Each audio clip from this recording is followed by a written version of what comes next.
እኔ በፊት ወደዚህ ዱባይ ስመጣ ችግር ላይ ነበርኩና ልጆች ወደ ጸበል ወስደውኝ ነበር እና ተጠምቄያለሁ።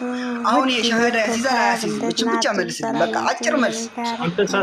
አንተ ሳትፈልገው በግድ ነው አይደል የወሰዱህ? ወይንስ በዚያ ሰዓት አንተ አይብሮ እየሰራ ወዳና ፈቅደህ ነው የሄድከው?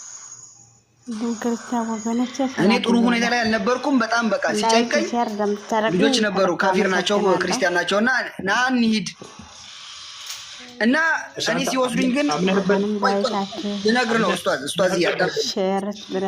አምኜበት አይደለም እንዴ እኔ ሙስሊም ነው የቀረው ነኝ። ግን እኔ ወደ ሻርጃ አባ መርጌታ የሚባሉ ወሰዱኝና ከዛ ሲወስዱኝ ገባው።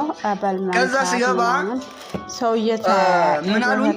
ስገባ የማርያም ስዕልና የእግዚአብሔር ስዕል ያለበት አየሁኝ። እንዴ የት ነው ያመጣችሁኝ? የት ነው የመጣሁት ስላቸው እንዴ የመጣሁ እኮ እዚህ ልትጠመቅ ነው። ከዛ ትልቅ ሰውዬ ናቸው፣ ናገባ የሆነች ትንሽ ሽንት ቤት ሐመም ነበራቸው፣ እዛ ገባሉና በትልቅ መስቀል አመጡ። ከዛ እኔ አማራጭ አልነበረኝም። እኔ ሰዓቱን ጭንቅላቴ ተነክቶ ነበር፣ የዛሬ ዓመት ማለት ነው። ከዛ በትልቅ መስቀል አጠመቁኝ እና አሁን ይሄን የከፍራለሁ ወይስ ምንድን ነው? ሻሃዳ ይዛለሁ አልይዝም? አሁን ልመልስልህ አዳምጥ። እሺ ኡስታዝ ቀጥልሽ። እሺ አንድ ሰው ወደ ጥምቀት ቦታ ማን የሚጠመቁበት ቦታ እንደዚህ ለሕክምና ምናምን ብሎ ለታመመው ፈውስ ያገኝ ዘንድ መሄድ አይገባውም። እዚያ ቦታ ላይ ይፈውሳል ተብሎ የሚታመነው ከነቢያቶች መካከል አንድ ነቢይ የሆኑት ነቢዩላህ ዒሳ ወይም ኢየሱስ ክርስቶስ ነው። እርሳቸው ደግሞ በዘመናቸው ባሉበት በሚያስተምሩበት ጊዜ ሰዎችን የታመሙ ሰዎችን ወደ እርሳቸው ሲመጡ የመፈወስ ተአምርን አላህ ስብሐነ ወተዓላ ሰጥቷቸው ነበር።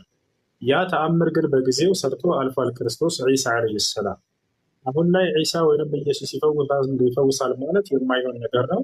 እርሳቸው ምድር ላይ ምን እንደሚከሰት አያውቁም። ሰማይ ላይ ይገኛሉ በክብር። ስለዚህ እርሳቸው ይፈውሳሉ ተብሎ የሚታመንበት ቦታ ላይ ሄዱ ይህንን ነገር ማድረግ አይቻልም፣ አይፈቀድም። ታቸዋለ እዛ የሄደ ሰው ታዲያ ከእስልምና ይወጣል ወይ በሚለው እንደሚያታደርጉ ከይቅርታ ጋር እንደሚያታደርጉ አድሚንና እንደ ባላ አድሚኖች ምን አድርጉ እስክል ድረስ አትጠብቁ። የሚረብሽ ቦታ ከሆነ ያሉት ምን አድርጓቸው። እሺ አንድ ሰው ታዲያ ወደ ጥምቀት ቦታ ከሄደ ይከፍራል ወይንስ አይከፍርም በሚለው ጉዳይ እዚያ ቦታ የሄደው ለሁለት ይከፈላል። እዚያ ቦታ የሄደው የመጀመሪያው አዎ ኢየሱስ ክርስቶስ አምላክ ነው ያድናል ይፈውሳል ብሎ አምኖበት ከሆነ እዛ ቦታ የሄደው የዛኔ ይሄ ሰው ይከፍራል። ገብታችኋል አይደል? ይከፍራል። የት ነው ያለው? ታች ነው ያለው።